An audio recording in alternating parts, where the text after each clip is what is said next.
श्रीराम जय जय राम. सद्गुरू श्री ब्रह्मचैतन्य गोंदावलेकर महाराज यांची प्रवचने म्हणजे जणू वेदमंत्रच. श्री महाराजांनी प्रत्येक दिवसाच्या प्रवचनाबरोबर बोधवचनही सांगितले आहे. या बोधवचनांचा विस्तार एक तत्वनाम या पुस्तकात लिहिलया स्पष्ट केला आहे. लेखक आहेत रामभक्त श्री रम.भ. कुलकर्णी. या श्री रामनाम मंत्रित पुस्तकातील आजच्या बोधवचनाचे अभिवाचन मी डॉक्टर सौ शिल्पा कुलकर्णी तुम्हा सर्व भक्तांना सादर नमस्कार करून करीत आहे. आज दिनांक 19 मार्च. आजचे बोधवचन. घरामध्ये काय किंवा बाहेर काय, प्रेमाचा धाक असावा, भीतीचा असू नये. श्रीराम. संताला राग नसतो, त्याने राग जिंकला तो संत. संत एकनाथांच्या जीवनातील प्रसंग बोलका आहे. एक पाखंडी जितक्या वेळा त्यांच्या अंगावर थुंकला तितक्या वेळा त्यांनी गोदा स्नान केले, पण रागावले नाहीत. नाथ म्हणजे मूर्तिमंत शांती. अंती पाखंडी शरण आला. सुळावर खिळे ठोकून वध करत असताना येशूने देवाजवळ प्रार्थना केली की, देवा, या अज्ञजनांना क्षमा कर. प्राण घेणाऱ्याविषयी पण संतांच्या मनात प्रेमच असतं. संत क्षमाशील असतात. समर्थ बालपणापासूनच विश्वाची चिंता करीत होते. असे संत रागावणार कुणावर? ज्ञानेश्वर अशीच विश्वाची चिंता करीत रागाचं सोंग आणून दार लावून घरात बसले होते. ताटी उघडा ज्ञानेश्वरा म्हणत मुक्ताईने त्यांची समजूत काढली. राग असलाच तर तो सामान्य जनांच्या कल्याणापोटी होता. प्रेमापोटी तो राग एका पावन मनाच्या योग्याचा होता. द्वेष, मत्सर, स्वार्थ यामुळे तो रोगट राग नव्हता. परमार्थात रागाला स्थान नाही. गीतेमध्ये त्याचं शास्त्रशुद्ध विवेचन आहे. क्रोधातून मोह, मोहात स्मृतिविभ्रम, स्मृतिभ्रंशात बुद्धिनाश आणि बुद्धिनाशात सर्वनाश होतो. क्रोधामध्ये आपपर असं कोणाचंही कल्याण नसतं. दोघांचाही सर्वनाशच असतो. त्यात प्रेम नसतं, केवळ धाक असतो. क्रोधात भीती असते. धाक प्रेमाचा असावा, भीतीचा नसावा. हे महाराजांचं वचन योग्य आहे.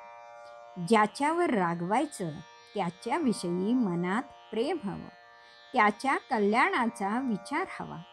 शेजारच्या स्त्रीनं हलकी चापट मारली तर मुलगा फोकाड काढतो, पण आईने जोराचे धपाटे पाठीत घातले तर रडत रडत आईलाच बिलगेल. याला कारण आईचं प्रेम. मुलगा चुकेल तिथे धाक दाखवणे हे आईचं कर्तव्यच आहे. लहानपणी मुलाच्या व्रात्यपणाचं कौतुक केलं किंवा त्याच्या बारीक सारीक चोऱ्यांकडे दुर्लक्ष केलं तर मोठेपणी तो खुनी होतो आणि फासावर जाताना आईचा कान चावतो. योग्य वेळी मुलाचा कान पिळणं म्हणजे प्रेमाचा धाक. धाक किंवा राग अनुरागाचा किंवा प्रेमाचा असावा. प्रेमात क्षमा असते, रागात नुसता रागच असतो. प्रेमाच्या धाकात क्षमा असते आणि ज्याला धाक दाखवायचा त्याच्या मनात त्याच्या चुकीबद्दल पश्चाताप असतो. धाक दाखवूनही दोघांचे प्रेम दृढ होते. श्री महाराजही चांगले रागवत असत. शेतीच्या संदर्भात भाऊबंधांची भांडण होत असे, शिवीगाळही होत असे. एके प्रसंगी त्यांचे एक भक्त वामनराव ज्ञानेश्वरी घेऊन उपस्थित होते. त्यांना काय करावं ते सुचेना. त्यांनी ज्ञानेश्वरी उघडली, महाराजांना दाखवली. म्हणाले, हे वाचा, जेथे काम उपजला तेथे क्रोध आधीच आला. महाराज शांत झाले आणि वामनरावांच्या कानात म्हणाले, रागाचं हे सोंग संपलं की आलोच मी. श्री महाराजांचा राग म्हणजे रागाचे सोंग होते. प्रेमाचा धाक म्हणजे रागाचं सोंग. वरवर राग पण अंतरात प्रेम. एकदा पटाईत मावशीने तक्रार केली तेव्हा एका बाईवर ते असेच खोटे खोटे खूप रागावले होते. श्री महाराजांची शिकवण अशी होती. ते म्हणत, विकार हे मुळात टाकाऊ नाहीत. व्यवहार करण्यासाठी हे विकार ईश्वरानेच आपल्याला दिले आहेत. विकारांना वापरावे, त्यांना ताब्यात ठेवावे, विकाराधीन होऊ नये. ज्याच्याशी भांडायचे त्यालाच आपल्या पंक्तीला घेऊन श्री महाराज भोजन घेत असत. असा वरवरचा राग म्हणजे प्रेमाचा धाक. घरामध्ये किंवा बाहेर असावा, भीतीचा नसावा. आई हे प्रत्येक घरातील या प्रेमाच्या धाकाचं चालतं बोलतं उदाहरण होय. म्हणून मृत आईची आठवण येऊन कवी भावविवेचतेने उद्गार काढतो, ये रागवा वयाही परी येई वेगे.